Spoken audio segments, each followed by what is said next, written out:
Alrighty, well, hello everybody. Welcome, welcome. Welcome to our third gallery talk of the season. Thank you all so much for being here today. My name is Kirsten Marie Fox, and I serve as the Visual Arts Manager here at Lakeside. And this afternoon, we're very fortunate to welcome artist Janila Kilbrew. Kilbrew, wonderful. Janila hasn't been involved in art all her life, and she receives awards for her paintings. She received awards for her paintings while a student in high school, and later she taught art for 38 years, retiring in 2012 from St. Wendelin School in Fostoria, Ohio. She now gives private art lessons in her home and maintains a studio in the historic Jones Building in downtown Findlay, Ohio. Janila is a member and past president of the Findlay Art League, and she also belongs to the Toledo Artists Club, the Ohio Art League, and is a signature member of the Ohio Watercolor Society. She continues to receive awards for her art, including second place and Award of Merit in the adult category for her piece Shady Afternoon at Lakeside, and the Neil Glasser Award for her piece Leave No Trace in the Lakeside Art Show this year. And that's all in Hoover Lobby. And after the lecture today, if you'd like to go see the exhibit, we'll have hours open until 4 o'clock today. Additionally, she holds a BFA and an MA from Bowling Green State University. If you could all take a minute to silence your cell phones, and please join me in welcoming Janila.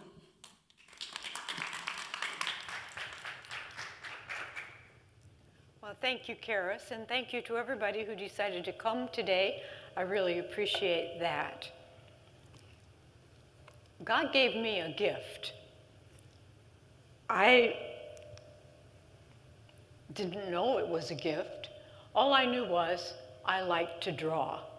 And my father, at that time, was a printer, and he brought home boxes of scraps of paper, some of them pretty small, but I always had plenty of paper to draw on. So I did a lot of drawing back then. When I was in second grade, I had this wonderful teacher who was so very supportive. So lots of times I would finish my work ahead of the rest of the class, and so she would give me a large piece of paper, which I immediately tore into small pieces and wrote stories and illustrated them. And she was so wonderful, she would staple those together and create an opportunity for me to read it to the class. God blessed me with wonderful Christian parents, and they took us to church faithfully. This is my sister here, and she can verify that we were at church every single time the doors were open. And they also gave us a wonderful godly example. This is a picture that I drew of my father and my other sister while they were singing in church, and obviously I was drawing in church. So when I was 11, there was a lady who came into our lives who taught or who did a lot of oil painting. So my mom and dad talked to her and asked if she would give me oil painting lessons. So under her direction, I did this painting. I loved art classes at school, and I was really excited to get to high school and be able to have art every single day. While I was there, I did this painting of a basketball player who at the time had no idea that I had a major crush on him. But I'm not even sure he knew who I was. But this painting actually won an award from a local women's group, and they were really excited because I used rubber bands to apply the paint to the background of it. I think that the most amazing thing about it is the angle I chose for the player. At the time, I didn't even know the term foreshortening, but I was able to figure it out. When I was a senior, I'm not sure if you can see this really well, but when I was a senior, Findlay Schools, where I went, entered the Scholastic Art Awards, which I don't know whether it was new or whether it was just new to us at the time, but this drawing got an award, and it actually received what they call a Gold Key Award, and because of that, they sent it to New York City, and it was in a show up there. How exciting for me. I never got to see it there, but it was kind of nice. I still have the little gold key they gave me. This is actually one of my favorite paintings from high school. We were studying Shakespeare in my English classes, and so I was inspired to paint the witches from Macbeth. My art teacher liked the painting, and she suggested that it needed an embossed frame. So I went scrounging around and found an antique store that had one for $2, and I took it home and used plaster and rebuilt the parts that were broken and repainted it, and my wonderful teacher helped me to make it look older with other paint. And so I've kept it, and most of my children have been afraid of it, so I don't keep it out too much, yes. Yes, my sister too.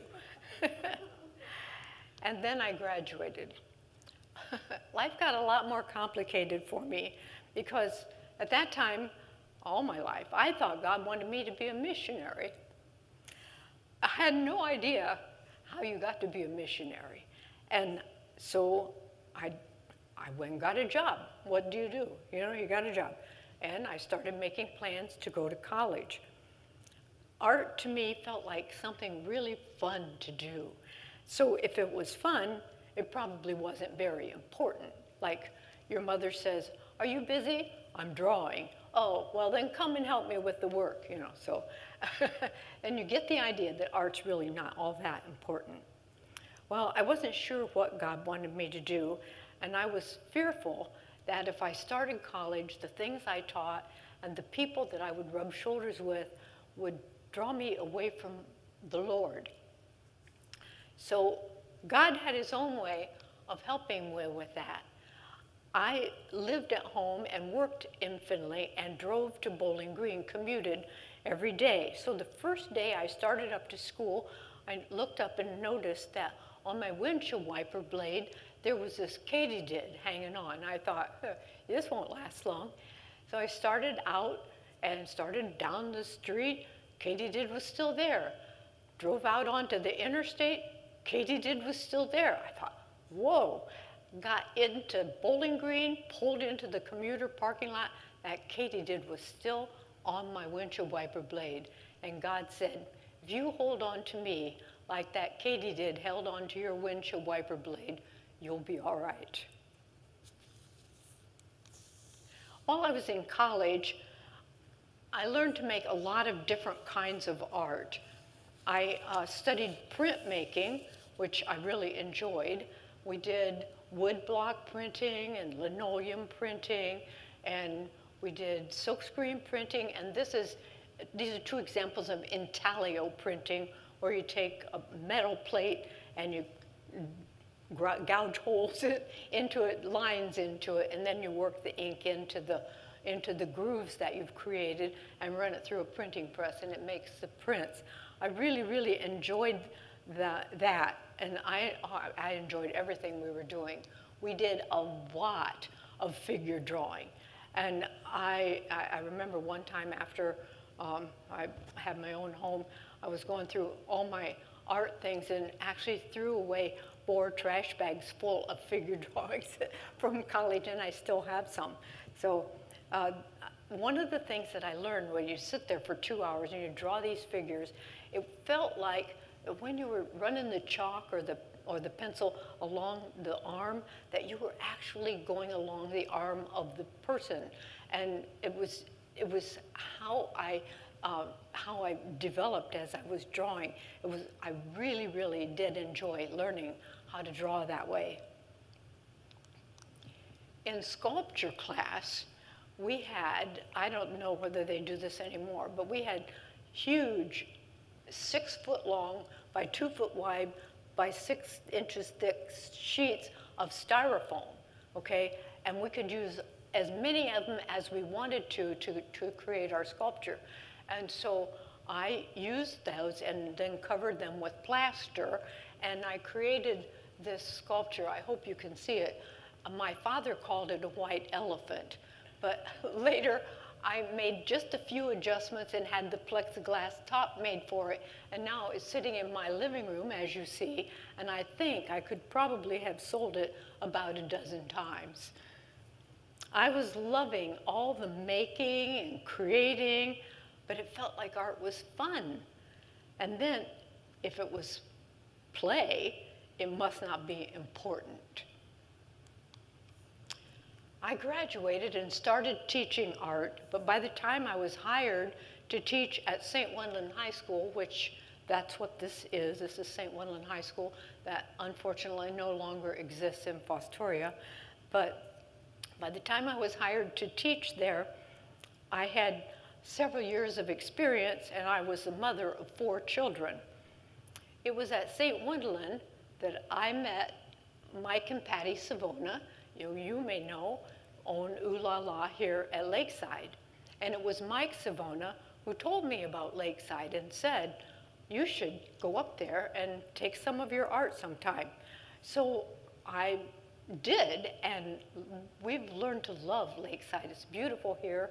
And more than that, we love the way that the whole community is founded on high moral principles, and they still continue to keep that. It's just a wonderful place to be. I was so busy teaching full-time and mothering 4 children and leading the church choir and teaching Sunday school and making all my daughters' clothes, and for a while working a second job, that the only art that I was able to produce for a while was stuff that I used as examples of lessons I was teaching in class. And this is an example that I did for my students. It was a lesson called Painting the Spirit of Nature. It was one of my upper level classes, and I had the students bring cameras to school, and we took a walk outside at a nearby park, and they were supposed to take pictures of nature close up, like close up of tree bark, close up of grass, of clover, of gravel, anything like that. And then they brought their pictures back to the art room, and they were supposed to produce a large painting that showed God's creation to try to get the idea of that. And it was allowed to be realistic, which mine ended up being, or it could be abstract, and some of them did that. It was a really fun assignment, and we had I really enjoyed it a lot. While I was teaching at St. Wendland, the administration and the parents there were very supportive, and the students were respectful. It was a wonderful place to work, and it gave me time to think more about art and about being an artist. While I was there, I got to work on the art curriculum committee for the diocese, and I got to write the introduction. So I started it like this. In the beginning, God created. Because we are made in the image of God, we need to create. I began to understand during that time that being creative is not all about making pretty pictures, but it also includes designing automobiles and motorcycles, putting together ideas for skyscrapers. Skyscrapers are amazing. Figuring out how flat fabric can be worked so that it fits onto rounded bodies, and engineering a 3-layered overpass so that the cars don't smash into each other. And it's about learning new ways to do things. If you're in math, you learn that 2 + 2 is 4, and there are no 2 ways about that. But if you're in art, there is more than one way to go from here to there. And I was learning this. And I was learning also to teach my students how to think about taking a flat piece of paper and making a picture on that where it looked like the things were curved, rounded bodies, bowls, whatever you were drawing, or to make it look like on this flat piece of paper, you were looking off a long, long, long, long ways, So it was teaching my students to think creatively. I read somewhere during that time that students who take art do better in all their other classes.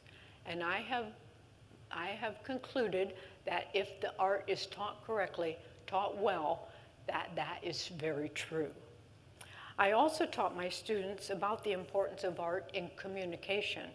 My husband and I just got back from a trip to Boston where I got to visit the Boston Museum of Fine Arts. And in the room of ancient art, we looked at the sculptures and the bowls made by the ancient Egyptians. And I thought about, if those artists hadn't done that, how would we know how the Egyptians dressed and wore their hair? They were even so smart, they developed a picture language, what they did called hieroglyphics, and people who are a lot smarter than I am have figured out what those pictures mean and what they say, and they understand how those people lived. I think about Winslow Homer. During the Civil War, Harper's Weekly sent Winslow Homer to the front lines of the battle so that he could do drawings of the war and that they could have illustrated pictures way before cameras were ever a thing. Consider the presidents, you know what they look like, but the only way you know it is because some artist did a portrait of them. Abraham Lincoln, George Washington, people who lived a long time before cameras were possible. Artists can show you how things look, how people feel, how to put something together. Don't you just love it when you get something and it says a little assembly required, but it has pictures to show you how the things go together? I began to understand that art was more than just having fun. I about wore out the book, Drawing on the Right Side of the Brain by Betty Edwards. She was a brilliant artist and teacher from California, and her book helped me tremendously.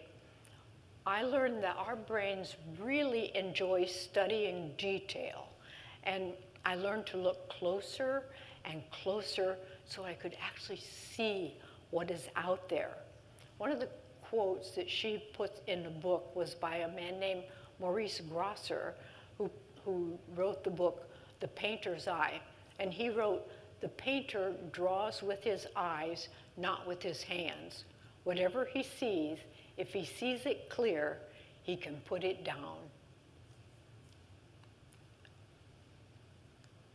As a teacher, I still worked with many media. My students learned to draw, to paint with several different types of paint, to make ceramics, to print, to use the airbrush, to make books, and many other things. I loved it all. But as my own children grew and began to leave home, I had more time to work on my own art. I decided if I was ever going to be good at anything, I was going to have to keep doing the same thing over and over. So I decided I really enjoyed watercolor, so I would give it a try. So I wanted to do this painting of a friend's daughter on the beach. And I remember I was working on it one night, and I was down with my nose close to the paper trying to make that sand look like sand. And I looked at the clock, and it was nearly midnight, and I had to go to school the next day and teach. I hurried up and put it on the easel, went to bed, and the next morning I got up and walked in that room, and it looked like sand. It was like, whoa, it did it. And so that's what convinced me. It was this painting that convinced me that I would be able to do watercolor. While I was teaching, I interacted with a lot of parents. Parents were so supportive at St. Wendland, and these mothers were so dedicated to their children that when their children all left for college, they didn't know what to do with themselves. And I thought, that is not going to happen to me. So when we became empty nesters, I immediately joined the Findlay Art League, and I rented this studio in the Jones Building in Findlay. It's an old building built in late 1800s, and so when I decorated my studio, I tried to keep the flavor of the old along with it. And I have spent a lot of time in this studio, and that table is where I've got it all decorated here for an art walk, so it doesn't always look this pristine. But on the table is where I produce my paintings, and trust me, I've produced dozens of paintings in this room. At St. Wendland, when my students took 4 years of art, the room was cement block, okay? So I let them paint a block on the art room wall. I have some Savona paintings on the art room wall, or did have. So when I retired, I painted my own block, and this is the block that I painted. And behind me are all the blocks that represent all the different places and the years that I taught all of my 38 years of teaching. And the butterfly, I have the 4 stages of the butterfly that represent the 4 years of art that my high school students taught, with the little egg, and then the caterpillar, and then the chrysalis, and then the butterfly, and the butterfly flying away, which is what happened after they graduated. So during my 38 years, I don't know if anybody else does this, but I kept all of my grade books. So I had them all. So I went through and counted how many students I had taught. And you can see down here, 4,547. I had influenced almost 5,000 students just in the classroom. That didn't include the ones that I had given private lessons to and taught in other classes and so on. Wow, that was a lot. Then that was when I realized that when I thought God wanted me to be a missionary, I didn't know how to do that, but God gave me the gift. He gave me what I needed, and he put me where he wanted me. When I began having grandchildren, they became my subjects. In this painting of my granddaughter, this is actually at Lakeside. I don't mean Lakeside, at Marblehead. And she said, "Grandma, I want to walk in the water." Well, you know, if you look at the water, the moss is about 4 inches thick. And I thought, oh, my goodness, I could just see her just going under the water. I held her hand till I was sure she was doing okay, and I let go and got back and took some pictures. When I did this painting, I learned a lot about painting water. I learned that when the light shines on the water, you see the light reflecting off the water, and then sometimes you see the light going through the water, and you see some objects in the water, and then you see some of them sticking up out of the water. It was just a lot of stuff to think about. So I learned an awful lot from this painting.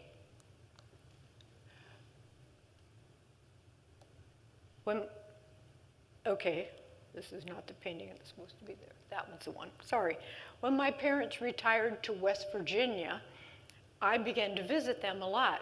I always thought of West Virginia as being kind of a, excuse me, hick state, but I found out it was absolutely very beautiful. I put together an album of photos that I took out there, it's clear full, and started doing painting.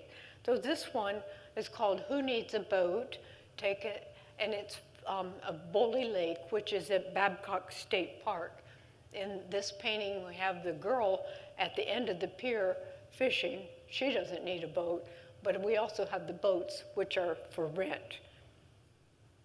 A lot of my art from this time was teaching me how to paint.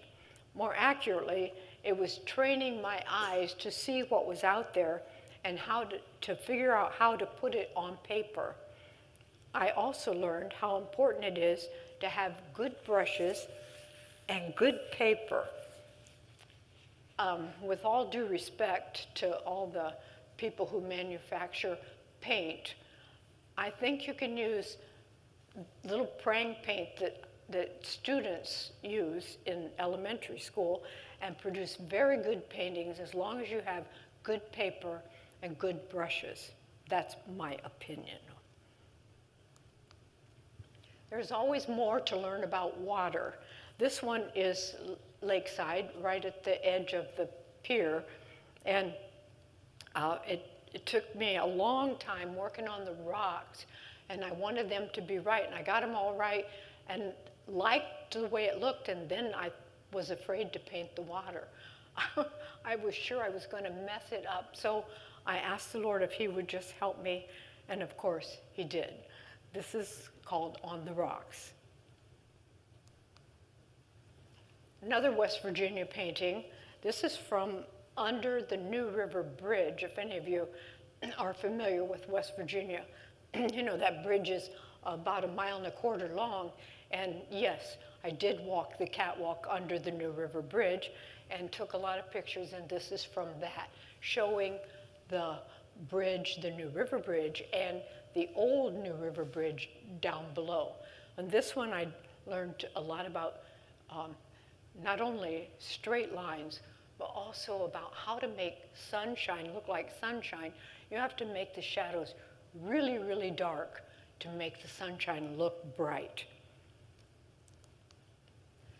This one is from my wonderful sister here, who lived in Switzerland at the time, and she had this picture, and so I asked if I could paint it. We got permission, and it's I learned here how to do a lot about how to do negative spaces. The trees on the side, I did not use Frisket. If you're familiar with Frisket, you can put Frisket on your paper. It's kind of like gum, rubber cement. And then you can paint over the top of it, and then you can rub it off, and it saves the white paper. But I did not do that. I painted around all of the branches. So, okay, whatever. Call me silly or whatever, but that's what I did. I began to think that my art needed to have a message. I was thinking about art being communication.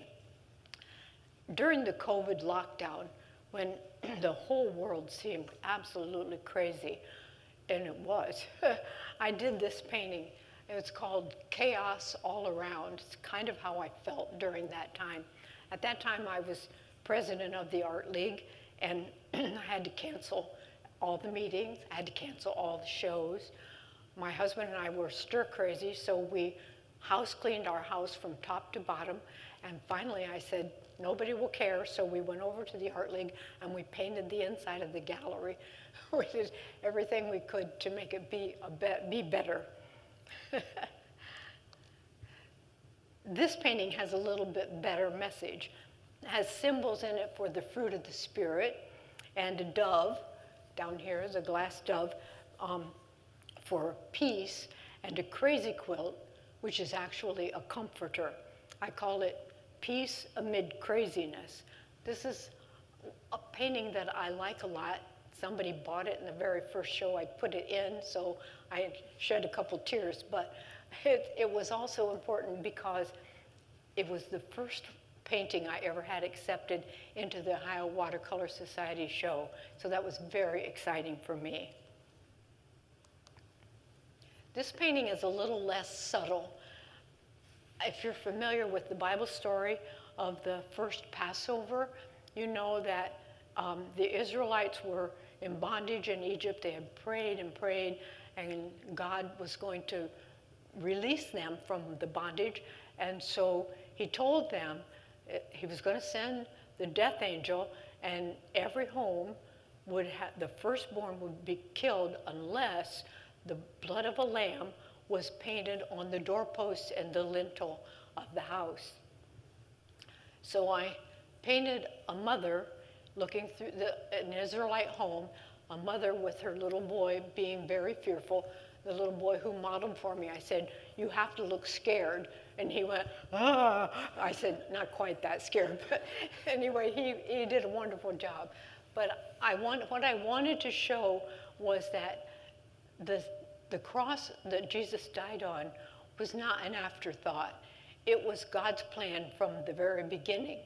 And when he had the blood painted on the doorposts and lintels, it was in the shape of a cross. And so I put the shadowed cross there with the shadow going across the figures to show that it protected them. I wanted to do a painting of an older person.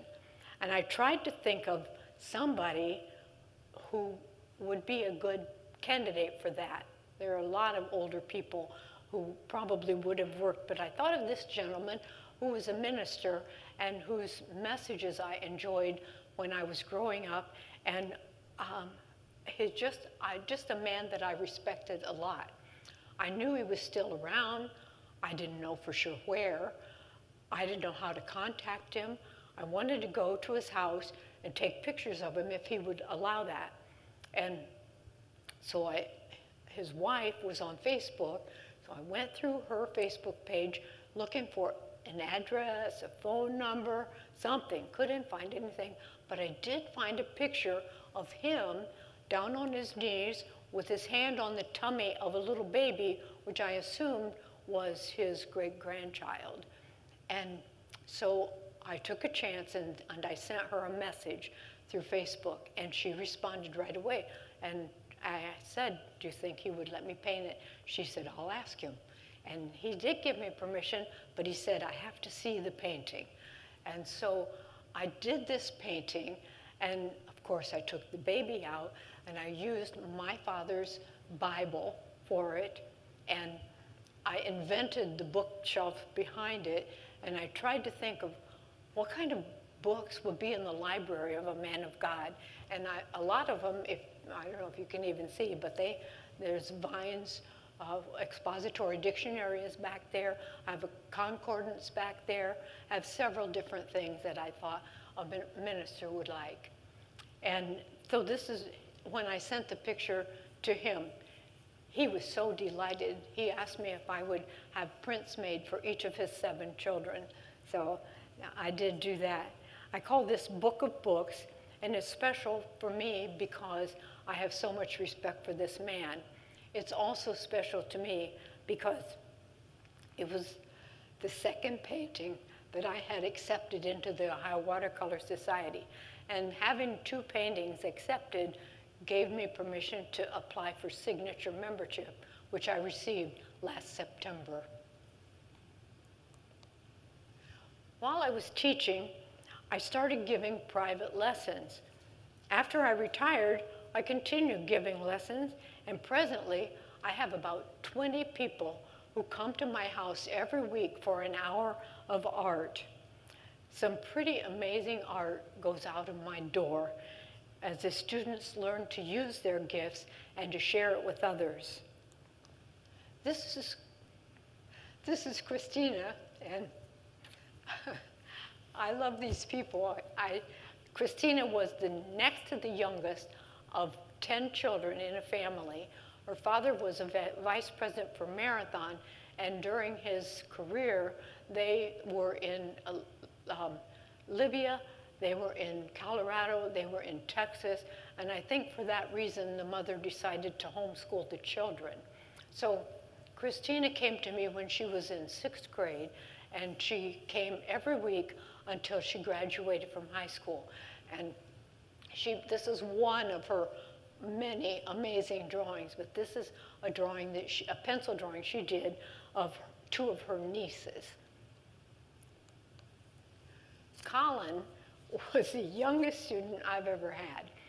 He was 4 in this picture, and it was shortly after he had started taking lessons, and we had looked at a pumpkin and talked about how the lines go from the top and clear to the middle of the bottom, and we talked about inside of the pumpkin, there are these seeds, and every seed is connected to a little tube that comes right up through that stem and goes out the vine and down into the ground where God gives it nourishment so the pumpkin can grow. So he drew his pumpkin just the way we had talked about, with the curved lines going around.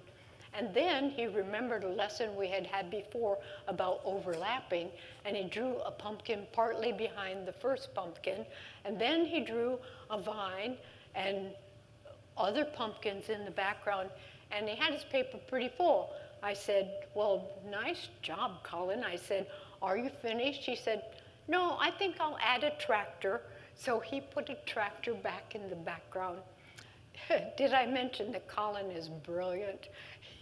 At this time, when he was 4 and started coming, he could already read.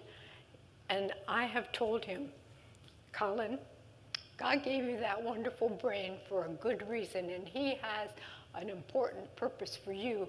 You need to stay close to God so that he can help you know what he wants you to do. And fortunately, God put him in a good Christian home where his parents are also guiding him.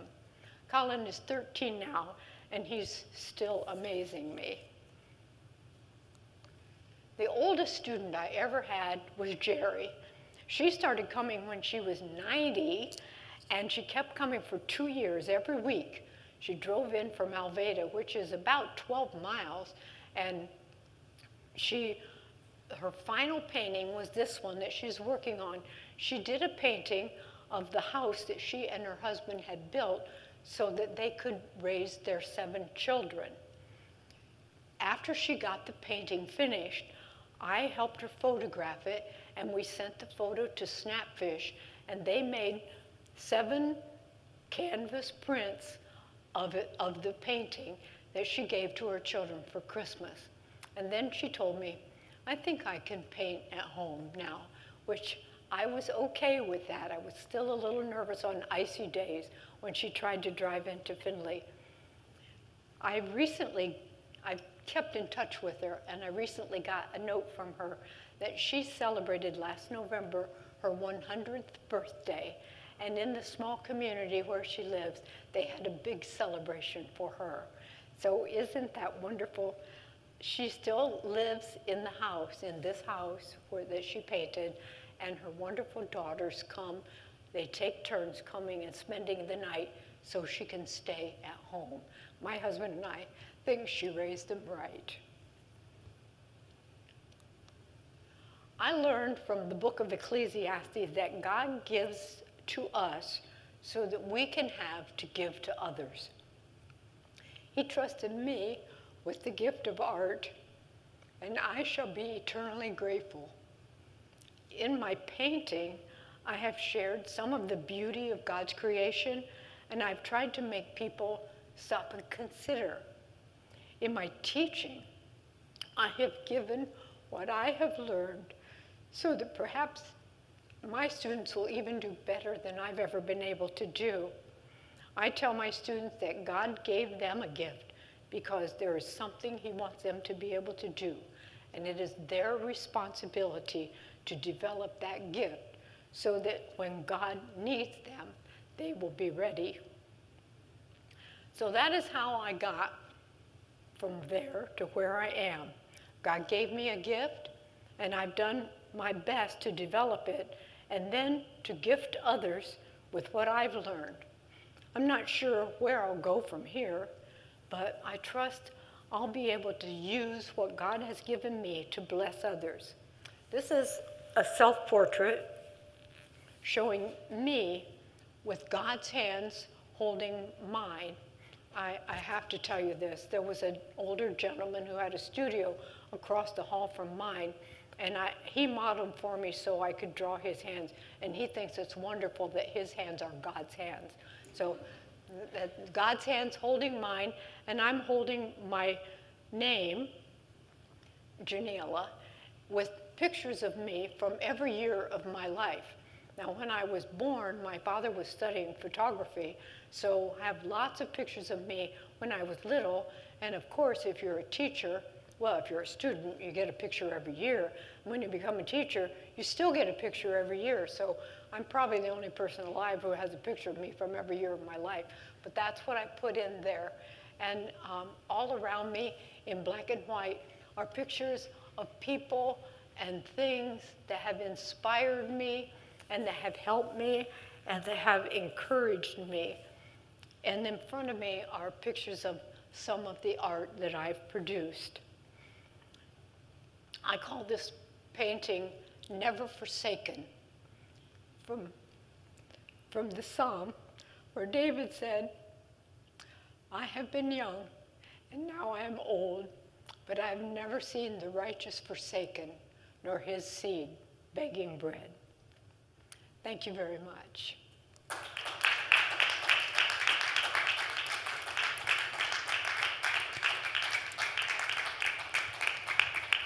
Any questions for Janiela? Anybody have anything that you'd like to ask me? All right. Thank you. Thank you.